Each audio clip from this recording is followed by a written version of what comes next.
हाय दोस्तों आप सबका स्वागत है राजस्थान अकेडमी पे। आज हम बात करने वाले हैं राजस्थान का जो नया जजमेंट आया है। देखिए, हाई कोर्ट द्वारा जजमेंट दिए जाते हैं, बट ये जजमेंट आपका जो किराएदार है उनके अधिकारों को कम करता है, किराएदार पे आधारित है। तो देखते हैं कि हाई कोर्ट ने ऐसा कौन सा जजमेंट दिया है। देखिए, ये केस है आपका श्रीमती खेरू सीमा बनाम जय शिव सिंह का।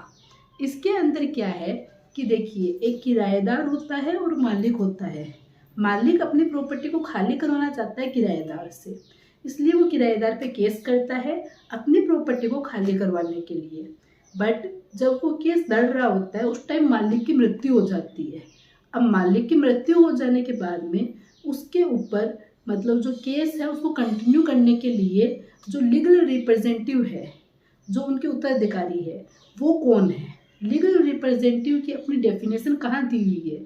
वो दी हुई है सीपीसी की सेक्शन 211 के अंदर। उसमें बताया गया है कि लीगल रिप्रेजेंटेटिव कौन कौन हो सकते हैं। उसमें कैटेगरी फर्स्ट आती है और कैटेगरी सेकेंड आती है।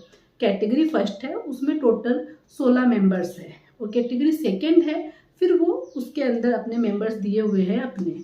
तो देखिए, फर्स्ट कैटेगरी के अंदर सबसे पहले सन, डॉक्टर और उसकी वाइफ आती है, और सेकेंड कैटेगरी के अंदर फादर और उनकी सिस्टर्स आती है सबसे पहले।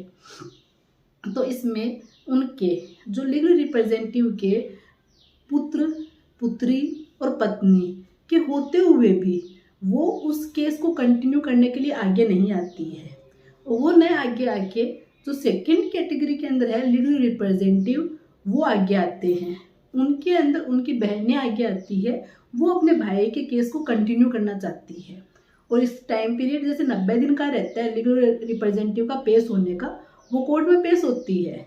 बट क्या होता है कि जो किराएदार होता है वो कहता है कि ये लीगल रिप्रेजेंटेटिव कैसे हो सकती है फर्स्ट कैटेगरी के होते हुए, तो ये केस डिसमिस होना चाहिए। मतलब कोई भी लीगल रिप्रेजेंटेटिव नहीं होता है तो केस खारिज कर दिया जाता है सीपीसी के ऑर्डर नंबर अपने 22 और रूल नंबर 9 के तहत।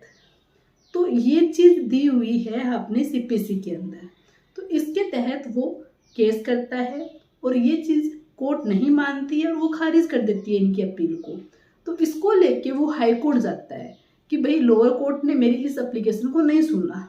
तब हाई कोर्ट क्या बोलता है कि जो मतलब बात कह रहा है किराएदार वो एकदम सही है कि लीगल रिप्रेजेंटेटिव उनका सन, उनका डॉटर, उनकी वाइफ होगी। बट ये अधिकार कहाँ है किराएदार के पास में? इस बात के ऊपर कौन लड़ सकता है? इस बात पे लड़ सकते हैं, एक नया सूट फायर हो सकता है उनके पुत्र द्वारा, पुत्री द्वारा और उनकी वाइफ द्वारा।